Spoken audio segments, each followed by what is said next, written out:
আসসালামু আলাইকুম ওয়া রাহমাতুল্লাহ।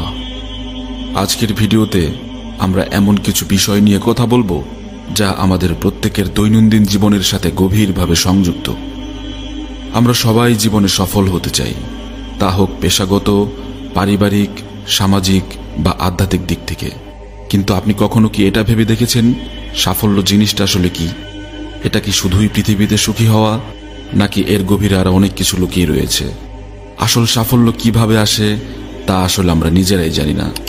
তবে আমাদের সৃষ্টিকর্তা মহান রব্বুল আলামিন আমাদের জীবনের প্রতিটা পদক্ষেপ জানেন এবং আমাদের ভবিষ্যতের জন্য সুনির্দিষ্ট পরিকল্পনা করেন। তিনি আমাদেরকে প্রকৃত সাফল্যের জন্য প্রস্তুত করেন। অনেক সময় আমরা আসলে বুঝতে পারি না যে আমাদের জীবনে ঘটে যাওয়া কিছু ঘটনা বা পরিবর্তন আল্লাহর পক্ষ থেকে একটি বিশেষ বার্তা নিয়ে আসে। কোরআনে আল্লাহ পাক বলেন, তোমাদের জন্য হয়তো কিছু অপছন্দনীয়, অথচ তা তোমাদের জন্য কল্যাণকর।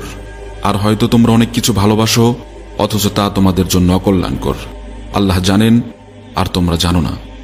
তাহলে কিভাবে আমরা বুঝবো যে আল্লাহ আমাদেরকে বড় সাফল্যের জন্য প্রস্তুত করছেন? আমাদের জীবনে কিছু বিশেষ লক্ষণ বা ইঙ্গিত আসে, যেগুলো আসলে আল্লাহর পরিকল্পনার দিকে ইঙ্গিত করে। এই লক্ষণগুলোকে যদি আমরা সঠিকভাবে বুঝতে পারি, তাহলে আমরা আল্লাহর নির্দেশনা মেনে সেই সাফল্যের পথে এগিয়ে যেতে পারি। আজকের আলোচনার মূল বিষয় হলো এমন 7টি লক্ষণ যা হয়তো আল্লাহ আপনাকে সাফল্যের দিকে প্রস্তুত করার জন্য দেখান। এই লক্ষণগুলো শুধুমাত্র কোরআন এবং হাদিসের আলোকে ব্যাখ্যা করা হবে। এই প্রতিটি লক্ষণের পেছনে রয়েছে গভীর শিক্ষা এবং গুরুত্বপূর্ণ বার্তা। প্রিয় ভাই ও বোনেরা, এই 7টি লক্ষণ হবে আল্লাহর রহমতের উজ্জ্বল প্রতিফলন। এই লক্ষণগুলো শুধু সফলতার জন্যই নয়, বরং আমাদের পার্থিব জীবনধারাকে পরিবর্তন করার জন্য আল্লাহর পক্ষ থেকে একটি বিশেষ ইঙ্গিত। অনেক সময় আমরা মনে করি যে জীবনের চ্যালেঞ্জগুলো কেবল দুঃখ এবং কষ্টের কারণ হিসেবে আসে, কিন্তু প্রকৃতপক্ষে এই চ্যালেঞ্জগুলো আমাদের পরিশুদ্ধ করে এবং প্রকৃত সফলতার জন্য প্রস্তুত করে। একটি হাদিসে বর্ণিত আছে, নবী করিম সাল্লাল্লাহু আলাইহি ওয়াসাল্লাম বলেছেন, যখন আল্লাহ কোনো বান্দার কল্যাণ চান তখন তিনি তাকে পরীক্ষায় ফেলেন। এই হাদিস থেকে স্পষ্ট বোঝা যায় যে আল্লাহর দেওয়া পরীক্ষাই আমাদের জীবনের সাফল্যের মূল চাবিকাঠি এবং সূচনা। তাই চলুন আমরা এই 7টি লক্ষণকে গভীরভাবে বুঝি এবং নিজেদের জীবনে এগুলোর প্রতিফলন খুঁজে বের করার চেষ্টা করি। প্রথম লক্ষণ, ধৈর্যের পরীক্ষা। আমাদের দৈনন্দিন জীবনে নানা কষ্ট, চ্যালেঞ্জ, বিপদাপদ আসতে পারে এবং আসবে, এটাই স্বাভাবিক।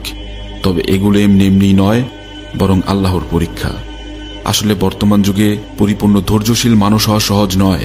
অল্পতেই অধৈর্য হয়ে যাওয়াটা আজকালকার মানুষের একটি স্বভাবজাত বৈশিষ্ট্য। কিন্তু যারা ধৈর্য ধারণ করতে পারে বা করে, আল্লাহর রহমত তাদের জন্য সীমাহীন। যদি আজ আপনি কঠিন কোনো পরীক্ষার মধ্য দিয়ে যান, তাহলে জেনে রাখুন যে এটি একটি স্পষ্ট লক্ষণ আল্লাহ আপনাকে বড় কোনো সাফল্যের জন্য প্রস্তুত করছেন। আল্লাহ কোরআনে বলেন, আর আমি তোমাদেরকে পরীক্ষা করব কিছুটা ভয়, কিছুটা ক্ষুধা, ধনসম্পদ, প্রাণ ও ফসলের ক্ষয়ক্ষতির মাধ্যমে। আর তোমরা ধৈর্যশীলদের সুসংবাদ দাও। ধৈর্যের ফল সবসময় সুমিষ্ট হয়, কিন্তু এর গাছ থাকে সম্পূর্ণ কাঁটাযুক্ত। সুতরাং আপনি শুধু ধৈর্য ধারণ করুন এবং আল্লাহর ওপর পরিপূর্ণ ভরসা রেখে দেখুন। আল্লাহ খুব ভালো করেই জানেন আপনি কোন সমস্যায় আছেন এবং আপনার কি দরকার। ইনশাল্লাহ তিনি কখনোই ধৈর্যশীলদের নিরাশ করেন না এবং আপনাকেও করবেন না। দ্বিতীয় লক্ষণ, আল্লাহর দিকে প্রত্যাবর্তন। মানুষ যখন বিপদে পড়ে তখন আল্লাহর দিকে ফিরে যায়। এটা মানবজাতির একটি প্রাকৃতিক এবং সহজাত বৈশিষ্ট্য। তবে শুধু বিপদই নয়, প্রতিদিনের জীবনের প্রতিটি মুহূর্তে আল্লাহর দিকে ফিরে যাওয়া একটি মহৎ গুণ। যখন আপনি লক্ষ্য করবেন যে আপনার হৃদয়ে আল্লাহর প্রতি গভীর টান অনুভব হচ্ছে এবং আপনি তার কাছে বেশি বেশি দোয়া করছেন, তাহলে এটি সুস্পষ্ট লক্ষণ যে আল্লাহ আপনাকে সাফল্যের জন্য প্রস্তুত করছেন। এতে বিন্দুমাত্র কোনো সন্দেহের অবকাশ নেই। আল্লাহ কোরআনে বলেন, আর যখন মানুষকে কোনো কষ্ট স্পর্শ করে তখন সে রবকে ডাকে, শুয়ে বসে কিংবা দাঁড়িয়ে। কিন্তু যখন আমি তার সেই কষ্ট দূর করি তখন সে এমনভাবে চলে যায় যেন সে আমাকে কখনো ডাকেইনি। একটি হাদিসে নবী সাল্লাল্লাহু আলাইহি ওয়াসাল্লাম বলেন, যে ব্যক্তি আল্লাহর দিকে ফিরে যায় আল্লাহ তার সব পথ সহজ করে দেন। সুবহানাল্লাহ। তৃতীয় লক্ষণ, পাপ থেকে দূরে থাকার আকাঙ্ক্ষা। পাপ থেকে দূরে থাকার আকাঙ্ক্ষা মানুষের জন্য একটি বড় লক্ষণ যে হয়তো আল্লাহ তাকে বড় কোনো সফলতার জন্য বাছাই করে নিয়েছেন। যখন আপনি নিজের জীবনে দেখতে পান যে পাপ করার আগ্রহ কমে যাচ্ছে এবং সৎ পথে চলার জন্য আগ্রহ বাড়ছে, তাহলে এটি আল্লাহর একটি বিশেষ রহমতের পরিচায়ক। আল্লাহ কোরআনে বলেন, যারা নিজেদের সংশোধন করে, তওবা করে আর সৎ পথে ফিরে আসে তাদের প্রতি আমি অতি ক্ষমাশীল। পাপ থেকে দূরে থাকা মানে শুধু নির্দিষ্ট কিছু কাজ এড়িয়ে চলা নয়, বরং নিজেকে আল্লাহর আদেশ এবং নির্দেশ মেনে চলার জন্য পরিশুদ্ধ করা। এটি একটি আধ্যাত্মিক জাগরণ যা আল্লাহর প্রতি আপনার সম্পর্কে আরো গভীর ও মজবুত করে দেয়। কোনো পাপ কাজ করার পর যদি আপনার মন ভারাক্রান্ত হয় এবং অনুশোচনা হয়, তাহলে এটি আল্লাহর পক্ষ হতে সুস্পষ্ট ইঙ্গিত যে তিনি আপনাকে সংশোধন করতে চান। নবী সাল্লাল্লাহু আলাইহি ওয়াসাল্লাম বলেছেন, পাপ হলো এমন একটি কাজ যা তোমার অন্তরে ভার সৃষ্টি করে এবং তুমি এটি অন্য লোকদের সামনে জানাতে লজ্জা পাও। চতুর্থ লক্ষণ, নিয়মিত ইবাদত করা। নিয়মিত ইবাদত আমাদের কেবল আল্লাহর কাছাকাছি নিয়ে আসে না, বরং এটি আমাদের জীবনের প্রতিটা ক্ষেত্রে বরকত ও সফলতার পথ খুলে দেয়। নিয়মিত ইবাদত মানেই শুধু 5 ওয়াক্ত সালাত আদায় করা নয়, বরং এটি হলো আল্লাহর প্রতি গভীর আনুগত্য এবং তার আদেশ নিষেধ মেনে চলার জন্য প্রতিশ্রুতিবদ্ধ থাকা। হাদিস শরীফে এসেছে, যে ব্যক্তি নিয়মিত সালাত আদায় করে আল্লাহ তার জীবন সহজ করে দেন এবং তার জন্য সফলতা বরাদ্দ করেন। আপনার যদি শত কাজের ব্যস্ততার মধ্যেও ইবাদতের জন্য সময় বের করার প্রবণতা তৈরি হয়, এটি আল্লাহর পক্ষ হতে আপনাকে সফলতার পথে নিয়ে যাওয়ার একটি পরিষ্কার চিহ্ন। যদি আপনি অনুভব করেন যে ইবাদত ছাড়া আপনার দিন অসম্পূর্ণ, তাহলে এটি বোঝায় যে আল্লাহ আপনাকে তার পথে স্থির রাখছেন। তাই নিজের জীবনকে ইবাদতের মধ্যে স্থির রাখুন এবং মনে রাখুন, আল্লাহর প্রিয় বান্দারা ইবাদতে নিয়মিত এবং তিনি তাদেরকে জান্নাতের সর্বোচ্চ স্থানে সম্মানিত করবেন। পঞ্চম লক্ষণ, মানুষের উপকারে আসা। যদি আপনার মধ্যে সবসময় মানুষের উপকার করার মতো মন মানসিকতা বিরাজমান থাকে, তাহলে নিঃসন্দেহে এটি আল্লাহর পক্ষ থেকে আপনাকে দেওয়া তার প্রিয় একটি গুণ। মানুষের উপকারে আসা ইসলামিক শিক্ষার ও নৈতিকতার একটি গুরুত্বপূর্ণ দিক। এটি এমন একটি বিশেষ গুণ যা আল্লাহ কেবল তার বাছাইকৃত এবং প্রিয় বান্দাদের মধ্যেই দিয়ে থাকেন।